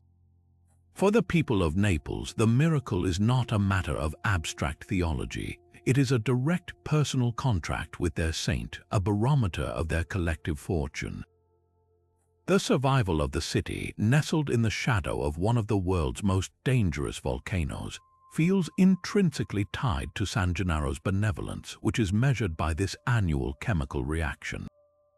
The spectacle is a powerful piece of street theater, religious pageantry, and communal psychology all rolled into one, a ritual that has persisted through plagues, invasions, and modern scientific scrutiny. That scientific scrutiny has naturally proposed a number of earthly explanations for this heavenly phenomenon. The most commonly cited theory involves a substance known as a thixotropic gel. This is a material that appears solid when resting but liquefies when subjected to mechanical stress when it is shaken, stirred, or agitated. Common examples include quicksand, ketchup, and certain types of paint. Researchers hypothesize that the substance in the ampoule could be a complex, ancient mixture of iron oxides and other minerals that, when the reliquary is carefully rotated, warmed by the hands of the priest, and vibrated by the intense energy of the crowd, undergoes this change in viscosity. The color change could be explained by the way light refracts through the substance as it shifts from a solid to a more liquid state, creating the illusion of a fresh, vivid blood red. Other, more cynical explanations point toward deliberate forgery. Some historians of science suggest the ampoule could contain a sealed double chamber. The outer chamber would hold the dark, solid material visible to the public, while a hidden inner compartment could contain a liquid of the appropriate color. Through a clever mechanism, perhaps a hidden valve activated by pressure, heat, or the subtle turning of a ring on the reliquary, the liquid could be released to mix with and seemingly liquefy the solid mass. This would require a sophisticated and centuries-old deception maintained by a successive line of cardinals and priests, a conspiracy of silence that many find as difficult to believe as the miracle itself. A simpler theory proposes that the original substance is a wax-based compound with a low melting point, designed to liquefy at the temperature reached by the warmth of the presiding cardinal's hands and the feverish heat of the packed cathedral. Despite these plausible scientific hypotheses, the Catholic Church's position remains one of cautious endorsement. It has never officially declared the liquefaction a miracle in the dogmatic sense, but it unquestionably approves of and participates in the veneration. The Church's stance is less about asserting a supernatural event and more about respecting the profound role it plays in the faith of the people. To dismiss it outright would be to sever a vital spiritual lifeline for millions and to deeply insult a culture where faith and identity are inseparable. The Church often operates in the realm of pastoral care, where the psychological and communal benefits of a belief can be as important as its empirical truth. The miracle of San Gennaro provides hope, unity, and a sense of divine protection. In the face of such powerful social and spiritual utility, a scientific debate over thixotropy becomes almost irrelevant. The real miracle, in the end, may not be the liquefaction of a substance in a vial, but the unshakable faith it inspires and the powerful community it holds together century after century. To truly grasp why this system of belief thrived for so long, even in the face of obvious fakery, we must step beyond the reliquaries and parchments and into the minds and hearts of the people who venerated them. This wasn't a collective delusion or a simple lack of critical thinking. It was a deeply human response to a world of immense uncertainty, pain, and spiritual longing. The psychology behind relic veneration is a powerful tapestry woven from fear, hope, and the fundamental human need for connection. Imagine the world they lived in. This was an era stalked by the Black Death, a plague that could wipe out half a village in a matter of weeks, with no scientific understanding of how it spread or how to stop it. It was a time of constant warfare, famine, and infant mortality rates that are almost unimaginable today. In the face of such random, terrifying suffering, the divine was not an abstract concept. It was the only possible explanation and the only potential source of comfort. A relic offered a tangible point of contact with that divine power. You couldn't pray to an invisible, distant God and know if you were being heard, but you could travel to a specific place, touch a specific object, and perform a specific ritual. You could do something. This created a sense of agency in a world where people otherwise had very little control over their fate. The relic was a spiritual lever. By pulling it through veneration, you hoped to move the hand of God in your favor. This need for control was amplified by the powerful sense of community identity that relics fostered. A town's patron saint and their physical remains were a source of immense local pride and collective security.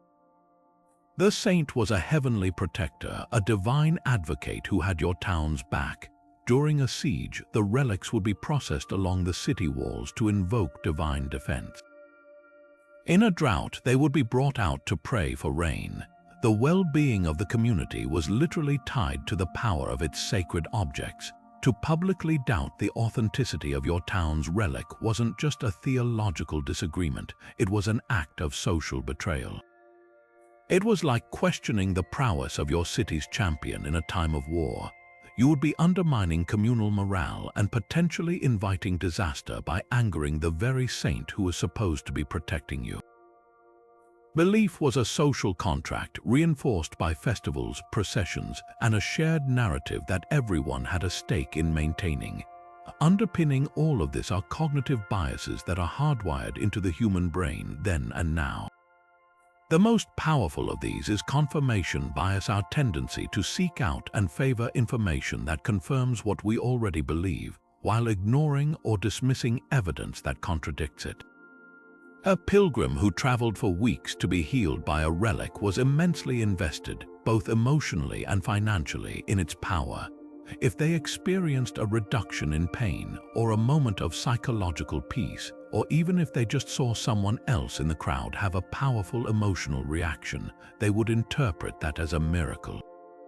It confirmed their belief. If they weren't healed, they wouldn't conclude the relic was fake. They would reason that their own faith was insufficient or that it wasn't God's will. This psychological mechanism effectively made the belief system self-sealing, immune to disproof. This was compounded by the authority bias, the tendency to trust the opinions of authority figures. When a bishop, a figure of immense learning and spiritual power, declared a relic authentic and endorsed its miracles, who was an ordinary peasant to argue? The medieval worldview was hierarchical and deferential. You trusted your priest, your lord, and your king to guide you. If the church said a bone was holy, it was holy. The very grandeur of the cathedral, the sonorous Latin of the Mass, and the dazzling gold of the reliquary were all designed to inspire awe and reinforce that authority, making skepticism feel not just impious but socially and intellectually impossible. Ultimately, the persistence of belief wasn't about the objects themselves, but about what they represented: hope, community, and a desperately needed sense of order in a chaotic world. The relic was an anchor in a stormy sea of existence. For a mother praying for her sick child, the question wasn't, "Is this bone 600 years old?" It was, "Is there any power in this universe that can hear my cry and help me?" The relic was the physical embodiment of a yes to that question. The potential for fraud was a risk that millions were willing to accept because the alternative, a universe devoid of accessible compassion and intervention, was simply too terrifying to contemplate. The real miracle, perhaps, was the profound human capacity for hope, a force so powerful it could look upon a likely fake and see the face of God. And so we arrive at the great paradox of the medieval relic trade. While the contents of a shrine could be dubious, even laughable, the containers built to house them were often among the most breathtaking and unassailable artistic achievements of the age. These were the reliquaries, and to call them mere boxes or cases is to miss the point entirely. They were theological statements in gold and gemstones, architectural marvels in miniature, and the ultimate pieces of spiritual theater, designed to dazzle the eye, humble the soul, and silence any whisper of doubt about the treasure within. The craft of the medieval goldsmith reached its absolute zenith not in the service of kings, but in the glorification of a saint's knuckle-bone or a scrap of faded cloth. The forms these objects took were as varied as they were ingenious. While many were simple caskets or crosses, the most memorable are the so-called speaking reliquaries, designed in the shape of the body part they contained. A skull relic would be encased in a sculpted, life-sized head of silver and gold, often with rock crystal eyes that seemed to gaze knowingly at the pilgrim. An arm bone would be housed in a fully articulated silver forearm, complete with a delicately crafted hand raised in a gesture of blessing. To venerate such an object was to engage in a powerful act of visual confirmation. The beautiful, familiar form reassured the worshipper that yes, this was indeed the sacred head of Saint Juliana, making the abstract tangible and the divine approachable. Beyond these anatomical designs, artists crafted reliquaries in the shape of intricate miniature churches, their spires reaching towards heaven, or as lavish busts of the saints themselves, turning the container into a portrait of its absent occupant. The materials used were a testament to the immense value placed on these sacred objects. Gold, silver, and precious gems weren't chosen merely for their beauty, they were deeply symbolic. Gold represented the incorruptibility of heaven and the saints, a material that would never tarnish or decay. Sapphires and emeralds were seen as frozen fragments of the divine light of paradise. Rock crystal, a particularly favored material for windows into the relic, was prized because it was both pure and transparent, allowing the devout to glimpse the holy contents without actually touching them, creating a barrier that simultaneously protected and tantalized. The sheer economic worth of these objects was staggering. The reliquary of the Three Kings in Cologne Cathedral, for instance, is a massive sarcophagus of silver and gold that took decades to complete and required the resources of an entire city.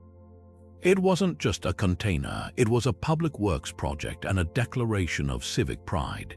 This incredible investment in the container created a fascinating psychological and practical dynamic that often ended up protecting the very relics it was meant to glorify. Over centuries, the artistic and historical importance of the reliquary itself began to eclipse the question of its contents. A bishop or abbot in the 18th or 19th century, faced with growing Enlightenment skepticism, might have privately harbored doubts about the ancient bone inside a medieval casket. But to discard it was unthinkable because the casket itself was now a priceless masterpiece, an irreplaceable artifact of his community's heritage, faith, and artistic patronage.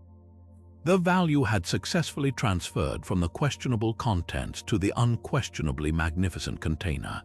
The reliquary became its own reason for preservation, a genuine treasure that conveniently justified the continued veneration of whatever it held. This legacy continues in our museums today. When we walk through the medieval galleries of the Met or the Louvre, we aren't asked to believe in the authenticity of the saint's tooth inside a 12th century reliquary. We are invited to marvel at the exquisite craftsmanship, the historical significance, and the artistic genius of the goldsmith who made it. The object has been semantically transformed from a vessel of faith into a masterpiece of art history. The very thing that was designed to prove the relic's holiness, its lavish setting, ultimately became the thing that saved it from being dismissed as a mere curiosity, allowing these stunning works of art to survive long after the fervent beliefs that commissioned them had cooled. They stand today as a beautiful, complex, and permanent monument to a time when the desire to believe was so powerful. it could inspire the creation of something truly, undeniably real.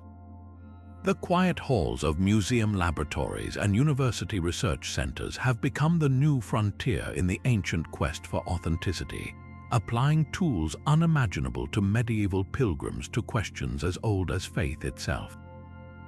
Radiocarbon dating, a revolutionary technology developed in the mid-20th century, has been the most definitive in its verdicts.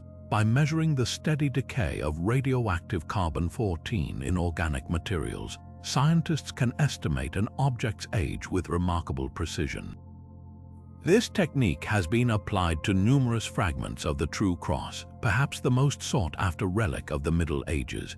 While the 16th century reformer John Calvin famously quipped that all the purported pieces would fill a ship, modern science has delivered a more nuanced, if equally damning, conclusion. Tests on several fragments have consistently returned dates ranging from the 10th to the 14th centuries, placing their origin squarely in the medieval period when the relic trade was at its peak. These were not ancient timbers from Roman-occupied Judea, but relatively young trees felled long after the events of the crucifixion, likely specifically to meet the overwhelming demand for this most holy of objects. Beyond wood, DNA analysis has turned its gaze to the very bones of the saints, revealing secrets locked away for centuries inside bejeweled reliquaries.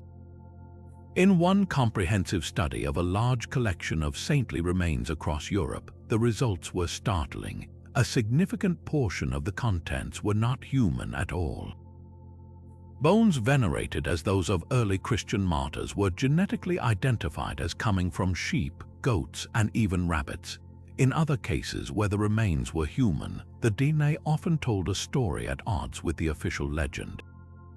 The skeletal fragments of Saint Catherine of Siena, for instance, were found to belong to a man, while other relics attributed to a single saint contain the genetic material of multiple, unrelated individuals. This scientific dissection doesn't just question authenticity, it fundamentally rewrites the biographies of these sacred objects, suggesting they were often assembled from whatever materials were conveniently at hand to create a composite figure worthy of veneration. Material science and chemical spectroscopy have further peeled back the layers of history, exposing anachronisms invisible to the naked eye. The analysis of pigments on painted icons claimed to be ancient often reveals the use of Prussian blue or other colors not invented until the 18th century. Textiles purported to be from the 1st century are found to be woven with fibers or dyes that are distinctly medieval. Perhaps one of the most telling techniques involves analyzing the patina and mineral deposits on objects supposedly from the Holy Land. Authentic artifacts buried in the specific soils of that region for centuries develop a unique chemical signature. Many relics that made the journey to Europe lack this signature entirely, proving they were never in the ancient Levant at all, but were crafted locally to satisfy a pious demand. The institutional response to these sometimes uncomfortable revelations has been a masterclass in modern cultural diplomacy. Major museums like the British Museum or the Metropolitan Museum of Art now almost universally include cautious phrases like traditionally associated with or venerated as in their display captions. They acknowledge the devotional history and cultural significance of the object while subtly distancing themselves from any claim of material authenticity. The Catholic Church itself has adopted a similarly pragmatic approach. While never formally disavowing specific relics, the Vatican has become far more circumspect. The Congregation for the Causes of Saints now employs rigorous historical commissions to vet claims before approving beatifications, and the frenzied acquisition of new relics has ceased entirely. This shift in focus from material truth to cultural and spiritual meaning represents a profound evolution in our relationship with these objects. A relic is no longer valued solely for its provenance, but for its story, the centuries of hope, art, and community it has inspired. The bone of a goat housed in a golden reliquary is, from a scientific standpoint, a fraud, but from a cultural perspective, that same object is an undeniable treasure. It is a catalyst that inspired a master goldsmith to create a breathtaking work of art. It is a focal point that drew millions of pilgrims, fostering trade, cultural exchange, and the building of magnificent cathedrals. It is a tangible link to the hopes and fears of our ancestors, a key to understanding the medieval mind. By quietly accepting the scientific findings while continuing to preserve the objects, institutions are honoring not the supposed saint, but the immense, centuries-long wave of human devotion that the saint inspired. The real miracle, it turns out, was not in the object itself, but in the extraordinary power of belief to shape history, art, and civilization around a simple, often humble thing. Yet despite the best efforts of science and the Church's more rigorous modern standards, the magnetic pull of these sacred objects has not diminished in the slightest. It has simply migrated, finding new life and new avenues in the sprawling, unregulated digital marketplace of the 21st century. The medieval trade in holy bones and sacred scraps never truly ended. It just upgraded its tools, moving from dusty pilgrimage roads to the high-speed fiber optics of the internet, where a saint's fingertip can be listed for sale just a few clicks away from used furniture and vintage clothing. This modern relic economy operates on a stark two-tier system, split between the highly regulated, solemn world of official church practice and a shadowy, often fraudulent online bazaar that would feel eerily familiar to any medieval pardoner. Within the official channels of the Catholic Church, the distribution of relics is now governed by strict canon law, an attempt to prevent the abuses of the past. The Vatican's Congregation for the Causes of Saints carefully manages the distribution of relics associated with newly canonized saints, often providing small, authenticated fragments to their religious orders or home parishes. These relics are categorized into three classes, first class being parts of a saint's body, second class being items they owned or frequently used, and third class being pieces of cloth touched to a first or second class relic. The transfer of first-class relics, especially for public veneration, requires explicit permission from Rome, and they must be housed in a sealed reliquary with a document of authenticity signed by a bishop or cardinal. This meticulous process is designed to prevent forgery and commodification, treating these objects with the reverence the Church believes they are due, rather than as mere collectibles. Step outside this official framework, however, and you enter the wild west of online relic sales, a realm where faith and fraud collide with breathtaking audacity. A quick search on popular auction sites or niche Catholic marketplaces reveals a staggering array of items for sale. You can find everything from a purported splinter of the true cross set in a cheap pendant for $50 to a full-sized skull, claimed to be that of an early Christian martyr, offered for tens of thousands. The descriptions are often masterpieces of persuasive fiction, peppered with words like antique, vintage, and from a European church collection, carefully crafted to suggest a long and pious history without making any legally actionable claims of authenticity. Many sellers exploit a legal loophole, listing items as sold as a devotional object rather than guaranteeing they are genuine, thus shielding themselves from fraud charges while still cashing in on the buyer's hope. This modern market has been rocked by its own share of major scandals, revealing an industrial level of forgery that rivals anything from the Middle Ages. In 2015, a major investigation in Italy dismantled a criminal ring that had been trafficking in fake relics for decades. This sophisticated operation used real animal and human bones, often sourced from ancient Roman catacombs or even medical school skeletons, which they would carefully age, place in ornate but counterfeit antique reliquaries, and equip with expertly forged papal documents. These fakes were then sold to wealthy private collectors and even unsuspecting churches across South America and Asia for astronomical sums.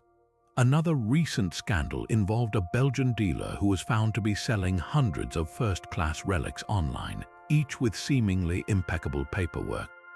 Upon investigation, it was discovered he was running a relic mill, using a single authenticated bone fragment to create dozens of third-class contact relics, which he then falsely certified as first-class remains from different saints, exploiting the trust of devout buyers who would never dream of questioning a document bearing an official-looking seal. The motivations of modern buyers are as complex as those of their medieval predecessors. For some, it is pure, devout faith, a deep desire to own a tangible piece of their spiritual heritage, to have a physical connection to a holy figure they pray to. For others, it is historical fascination.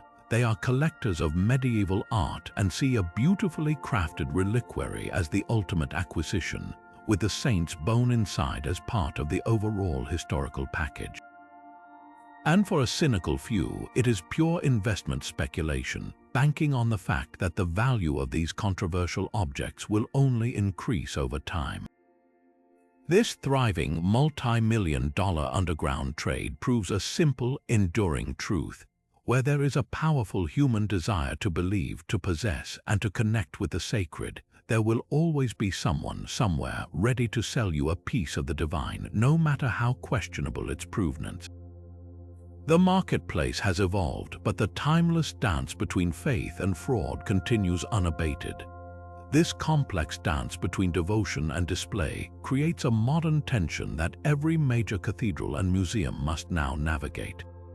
Stepping into St. Peter's Basilica or the British Museum today, you are just as likely to be surrounded by tourists with selfie sticks as pilgrims with rosaries. This convergence of the sacred and the secular raises profound ethical and practical questions.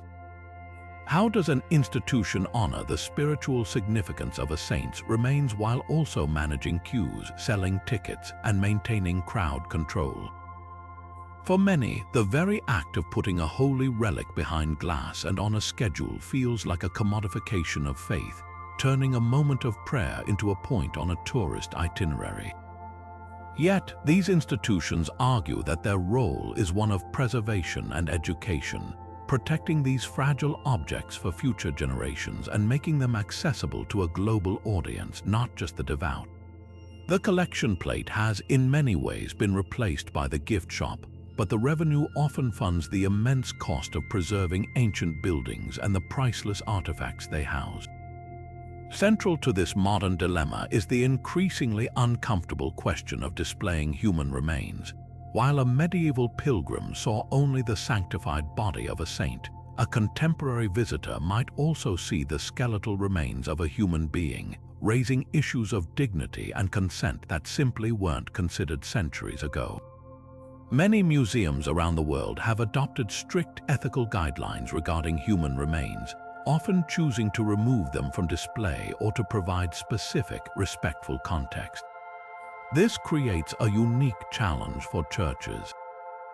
Is it respectful to keep the bones of Saint Cecilia in a crystal casket for thousands to gawk at daily? Or is the continued veneration, the belief that she is still performing miracles through those remains, a form of consent that transcends our modern sensibilities? There is no easy answer, and different institutions navigate this tightrope in different ways.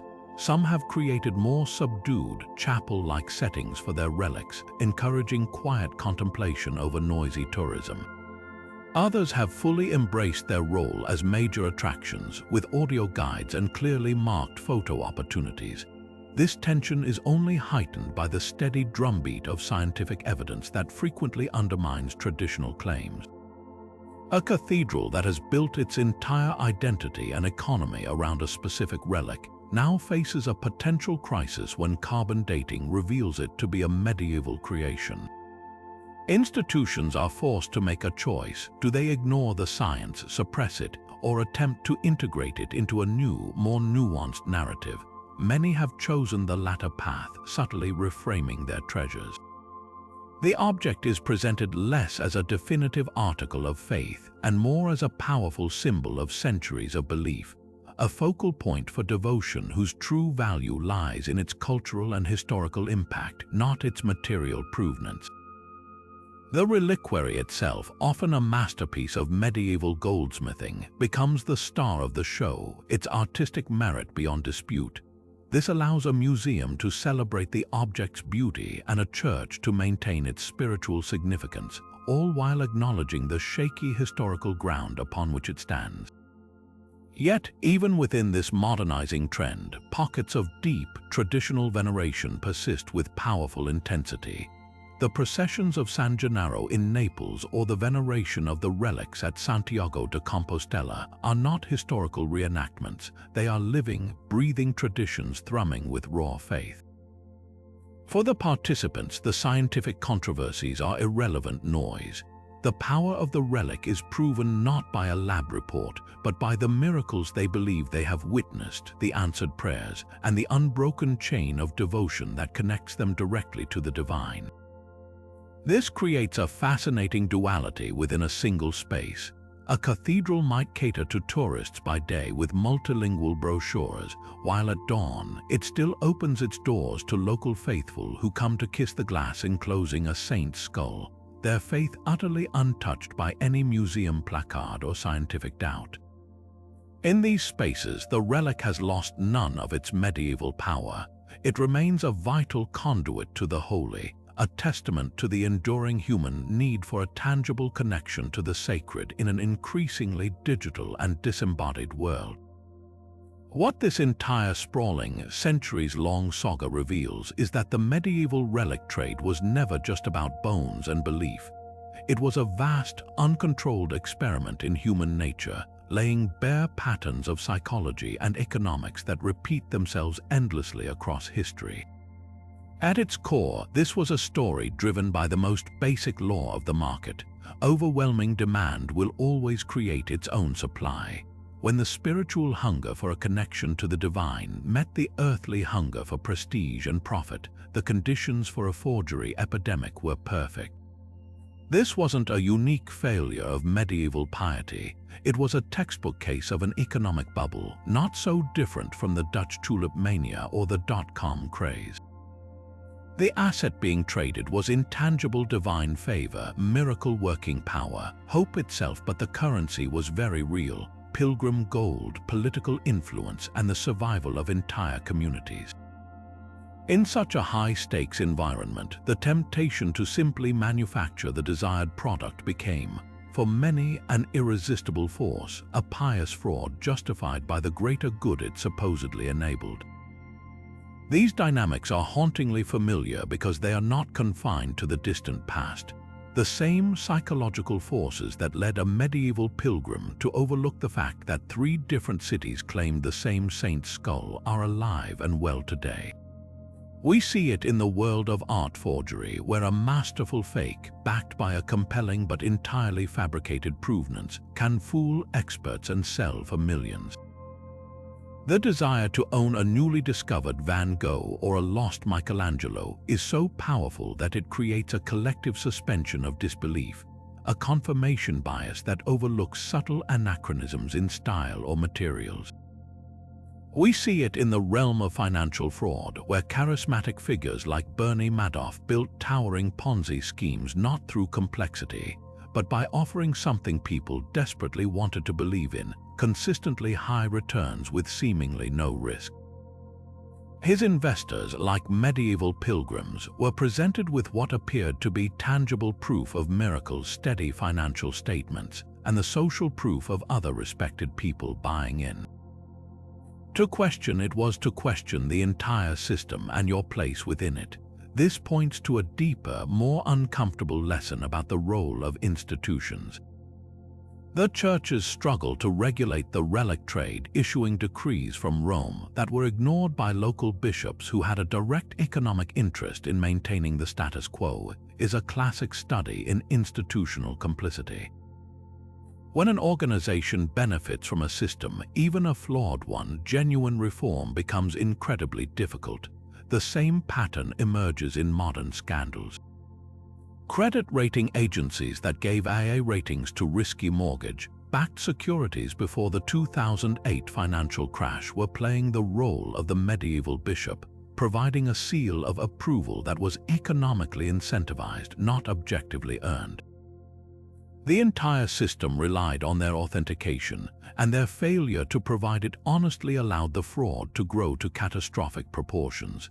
It's a timeless reminder that systems work best when auditors are truly independent, and worst when the gatekeepers have a stake in the game. Ultimately, the history of relics is a profound meditation on how societies navigate the delicate balance between tradition and truth. For centuries, the spiritual and social benefits of a relic, the hope it offered, the community it built, the art it inspired, were deemed more valuable than a literal material truth. The Church's pragmatic approach, quietly retiring the most egregious fakes while defending the theology behind veneration, was a form of realpolitik for the soul. It recognized that human beings are not purely rational creatures. We are storytelling creatures, meaning makers who often prioritize a good story that gives us comfort over a cold fact that leaves us adrift. This isn't necessarily a weakness, it's a fundamental part of how we build culture and find our place in the world. And this brings us to the most enduring lesson of all, the relentless human desire for a tangible connection to the transcendent. We are physical beings in a material world, and we crave physical anchors for our most abstract beliefs. This is why we hold onto keepsakes from loved ones, why we travel to stand in historic places, and why, centuries after the height of the relic craze, people still flock to see the Shroud of Turin or touch the Wailing Wall. We want to press our hands against the glass case of history, to feel that we are touching something real, something that connects us to a story larger than ourselves. The medieval relic trade, for all its deceptions and absurdities, was ultimately a vast, messy, and deeply human attempt to satisfy that longing. It shows us that the need to believe, to hope, and to connect is so powerful that it can literally move mountains, or, at the very least, convince us that a mountain of sheep bones is a holy city of saints. And so we are left standing at the crossroads of history, gazing back at a landscape where heaven and earth, faith and fraud, were so intricately woven together that pulling on a single thread threatens to unravel the entire tapestry. The medieval cult of relics presents us with a profound paradox, a system that was simultaneously a beautiful expression of profound devotion and a sprawling economy of pious deception. It was never a simple story of corrupt clerics duping a naive populace, nor was it a pure and unsullied golden age of faith. It was something far more complex and far more human. It was a world where a mother's desperate prayer for her dying child could be answered by a bone that once belonged to a lamb, where the funds to build a soaring Gothic cathedral were raised by pilgrims venerating a piece of wood that likely came from a local forest, and where the very hope that sustained communities through plague and famine was often kindled by a beautifully crafted lie. This history forces us to confront the uncomfortable truth that our neat categories of authentic and inauthentic are often inadequate for navigating the messy realities of human belief. For the medieval faithful, the spiritual power of a relic wasn't necessarily diminished by its questionable provenance.